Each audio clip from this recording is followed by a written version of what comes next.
শুনেন, যদি হচ্ছে শাস্ত্রে যদি হচ্ছে তাদেরকে কুলু দেওয়ার লাগে, মানে পণ্ডিতকে যদি হচ্ছে সূত্র দিতে হয়, মনে করা যে ওই বেদের হচ্ছে মানে এত কাণ্ডের এত এত সূত্র, ঠিক আছে, মানে অত নম্বর সূত্র, এত নম্বর মণ্ডলের যে সপ্তম মণ্ডলের দশম সূক্তের 13 নম্বর মন্ত্র, এইরকম করে যদি হচ্ছে পণ্ডিতকে যদি বলতে হয়, তাহলে বোঝা যাবে যে ওই পণ্ডিতের কোনো বেদ জ্ঞান নাই।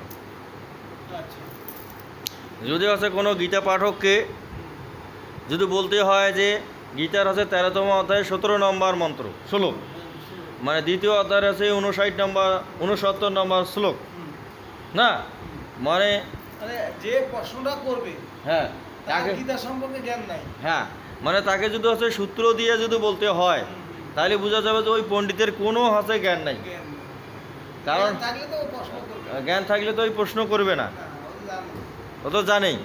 কারণ আছে যদি হচ্ছে বলে যে বিষয়বন্ধে নিহারস্য দেহীনম রস্য বজন রস অপস্য পরম দৃশ্য নিবদ্ধতি, বিষয়া বিনিবন্ধে নিহারস্য দেহীনম রস বজন রস অপস্য পরম দৃশ্য নিবদ্ধতি, যে বিষয়ের প্রতি যে আসক্ত, ঠিক আছে, এবং হচ্ছে দেহকে পরিশিষ্ট করার জন্য পরিতুষ্ট করার জন্য সবসময় ব্যতিব্যস্ত, রসবজন অবশ্য পরম দৃষ্টা নিবদ্ধতি, না তা সে আছে কখনো হচ্ছে পরম জ্ঞানকে হচ্ছে দৃষ্ট করতে পারিবে না, মানে পরম জ্ঞান তার দ্বারা হচ্ছে কখনো অর্জন করা সম্ভব নয়। এই যে আমি যে শ্লোকটা উচ্চারণ করলাম, যদি সে হচ্ছে প্রকৃত হচ্ছে গীতার সাধক হয়ে থাকে বা গীতা পাঠক যদি হয়ে থাকে, তাহলে তাকে হচ্ছে এই যে শ্লোকটা যে গীতায় আছে না বেদে আছে না ভাগবতে আছে না সংহিতায় আছে না পুরাণে আছে না উপনিষদে আছে, তাকে সেটা বলতে হবে না, ও আপনার থেকে জানবে। কিন্তু কিছু কিছু পণ্ডিত জিজ্ঞাসা করে যে এটা আপনি কোথায় পাইলেন,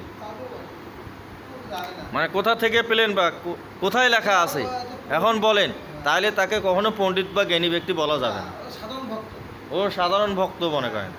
তারপরও কিছু কিছু ব্যক্তি আমাদের সমাজে সবাই শ্লোকী পণ্ডিত আছে, মানে শ্লোক খালি জানে, মানে বেদের কয়েকটা মন্ত্র জানে, শ্লোক জানে, তাই সে পণ্ডিত হিসেবে নিজেকে দাবি করে।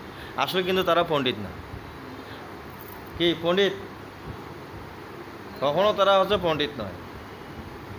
দেখবেন যে অনেক আছে পণ্ডিত, যখন তর্ক লাগে বা জিয়া লাগে, বলে কোথায় আছে এটা বলে না, তুই তাহলে কী শাস্ত্র অধ্যয়ন করলি, তোকে যদি বলতে হয় না,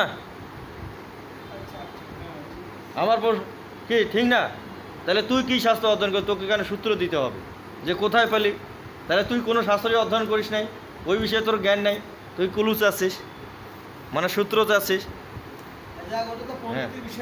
হ্যাঁ সাধারণ ভক্ত জানার জন্য তো প্রশ্ন করতে পারে।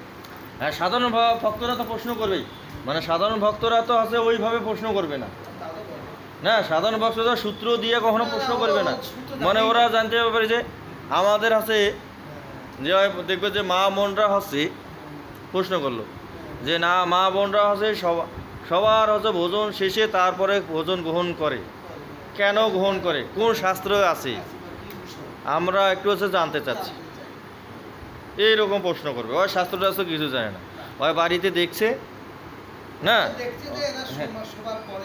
সবার পরে খায়, আসলে কি এইটা কি ঠিক না যুক্তিসঙ্গত, না মেয়েদের আছে এই অভুক্ত থাকাটা ঠিক না ঠিক, এইরকম সে প্রশ্ন করে। তার প্রশ্ন ধরন থেকে বোঝা যাবে যে সাধারণ ভক্ত।